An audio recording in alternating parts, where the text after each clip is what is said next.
Government pensioners JAC తరఫున ఈరోజు core committee సమావేశాన్ని నిర్వహించడం జరిగింది. ముఖ్యంగా ప్రభుత్వం మనకు గతంలో చెప్పింది ఏంటంటే కొత్త ప్రభుత్వం రాగానే 4 డిఏలు ఇమీడియట్గా ఇస్తామని చెప్పి మేనిఫెస్టోలో కూడా పొందుపరుస్తూ ఇమీడియట్గా ఇస్తామని చెప్పడం జరిగింది. ఎన్నికలు అయిపోగానే ఇస్తామని చెప్పేసి భట్టి విక్రమార్క గారు, మన డిప్యూటీ సీఎం గారు, ఫైనాన్స్ ముఖ్యమంత్రి గారు, అదేవిధంగా ఫైనాన్స్ మినిస్టర్ కూడా ఈ విషయాన్ని మనకు జనవరి మాసంలో చెప్పడం జరిగింది. కానీ మరి ఇంతవరకు ఆ 4 డిఏలు పెండింగ్లో ఉన్నాయి. మరియు జూలై వస్తే ఇంకొక డిఏ కూడా యాడ్ అవుతుంది. సెంట్రల్ గవర్నమెంట్ ప్రతిపాదించిన ప్రకారంగా మొత్తం 5 డిఏలు రావడం వస్తుంది మనకి ఫస్ట్ జూలై నుంచి.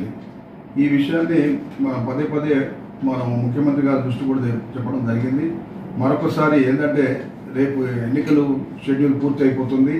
మరి 4వ తారీఖు నుంచి మరి షెడ్యూల్ కూడా క్లోజ్ అవుతుంది కనుక మనకి ఇమీడియట్గా ఈ 4 డిఏలు మాత్రం వెంటనే రిలీజ్ చేసి మా ఏరియాస్ కూడా ఇమీడియట్గా ఇవ్వాలని చెప్పేసి మేము రిక్వెస్ట్ చేస్తున్నాం.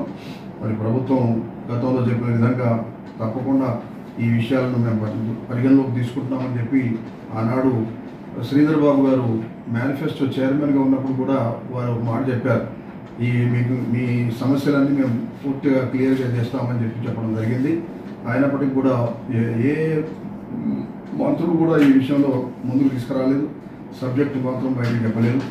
మరి ఈ విషయాన్ని మాత్రం మేము ప్రత్యేకించి ఈరోజు మీటింగ్లో కారణం ఏంటంటే మరి 4వ తారీఖు నాడు రిజల్ట్స్ వస్తున్నాయి. లోక్సభ ఎన్నికల సందర్భంగా రిజల్ట్స్ కూడా వస్తున్నాయి.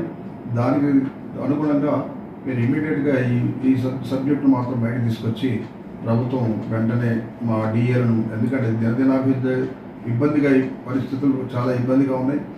ఈ పెన్షనర్లకు రావాల్సిన బకాయిలుగా అయితేనేమి స్థితిగతుల ఇబ్బందులు ఉన్నాయి, చాలా ఇబ్బందుల కార్యక్రమాలు ఉన్నాయి. వాళ్లకు బిల్స్ రీఎంబర్స్మెంట్, మెడికల్ బిల్స్ అయితే చెప్పడానికి వీలేదు. 1 ఇయర్ నుంచి అవుతున్నాయి, కొన్ని పెండింగ్లో ఉన్నాయి. వాటిని కూడా చూసే లేదు, ప్రభుత్వం చూస్తలేదు. వీటన్ని దృష్టిలో పెట్టుకొని ప్రభుత్వం వెంటనే స్పందించి ఈ 4 డిఏలు మాత్రం ఇమీడియట్గా ఇవ్వాలని చెప్పి రిక్వెస్ట్ చేస్తున్నాం. ధన్యవాదాలు.